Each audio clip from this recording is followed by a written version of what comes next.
এবার দেশের বিভিন্ন জায়গার আরও কিছু খবর নিয়ে দেখুন একটি ডেস্ক রিপোর্ট। ইউনিয়ন বিএনপির সম্মেলন হয়েছে সাতক্ষীরার কলরোয়ায় ইসলামকাঠি দাখিল মাদ্রাসা মাঠে। এতে প্রধান অতিথি ছিলেন বিএনপির কেন্দ্রীয় কমিটির প্রকাশনা বিষয়ক সম্পাদক হাবিবুল ইসলাম হাবিব। বক্তব্যে তিনি বলেন, শেখ হাসিনার দুঃশাসনকে দেশ থেকে বিতাড়িত করেছে জনগণ। স্বেচ্ছাসেবক দলের মতবিনিময় সভা হয়েছে সিরাজগঞ্জে শহরের পৌর ভাসানী মিলনায়তনে। এতে প্রধান অতিথি হিসেবে বক্তব্য রাখেন কেন্দ্রীয় কমিটির সাধারণ সম্পাদক রাজীব আহসান। তিনি বলেন, বিএনপির ভারপ্রাপ্ত চেয়ারম্যান তারেক রহমানই পারেন পতিত সরকারের দুর্নীতি ও লুটপাটের ধ্বংসস্তূপ থেকে দেশকে উন্নতির শিখরে নিতে।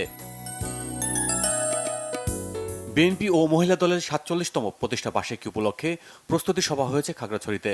জেলা মহিলা দলের সভাপতি কোহলি দেওয়ানের সভাপতিত্বে এতে প্রধান অতিথি ছিলেন জেলা বিএনপির সাধারণ সম্পাদক এম.এন. আফসার। বিএনপির সাবেক মহাসচিব খন্দকার দেলাওয়ার হোসেনের ছেলের বিরুদ্ধে কটূক্তির প্রতিবাদে বিক্ষোভ ও মানববন্ধন হয়েছে মানিকগঞ্জে।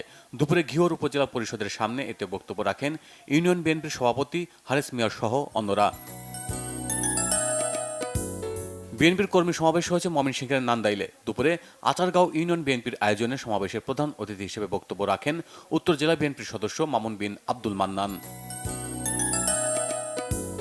তারুণ্যের প্রথম ভোট ধানের শীষে হোক, এমন স্লোগান নিয়ে সমাবেশ হয়েছে বগুড়ার সারিয়াকান্দিতে। পাবলিক লাইব্রেরির মাঠে এতে বক্তব্য রাখেন বিএনপির নেতা অবসরপ্রাপ্ত কর্নেল জগলুল আহসান। জলবায়ু সহনশীল কর্ম পরিকল্পনা বিষয়ক কর্মশালা হয়েছে ঠাকুরগাঁওয়ে। সকালে বিশ্ব ব্যাংকের অর্থায়নে নগর অঞ্চল উন্নয়ন প্রকল্পের আওতায় পৌরসভার হলরুমে এতে বক্তব্য রাখেন সাবেক মেয়র মির্জা ফয়সাল আমিন।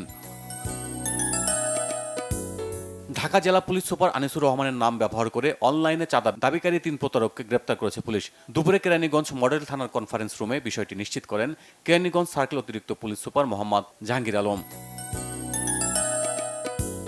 জাতিসংঘের মানবাধিকার অফিস স্থাপনের প্রতিবাদে সিলেটে গণমিছিল ও সমাবেশ করেছে জমিয়তে উলামায়ে ইসলাম। দুপুরে কানাইঘাটে গণমিছিলে উপস্থিত ছিলেন দলটির কেন্দ্রীয় সভাপতি মাওলানা ওবায়দুল্লাহ ফারুক। চট্টগ্রামের সড়ক ও জনপথ অধিদপ্তরের প্রকল্পের কাজ না করেই টাকা উত্তোলনের অভিযোগে অভিযান চালিয়েছে দুর্নীতি দমন কমিশন দুদক। দুপুরে নগরীর রহমতগঞ্জে অবস্থিত কার্যালয়টিতে এই অভিযান চালানো হয়।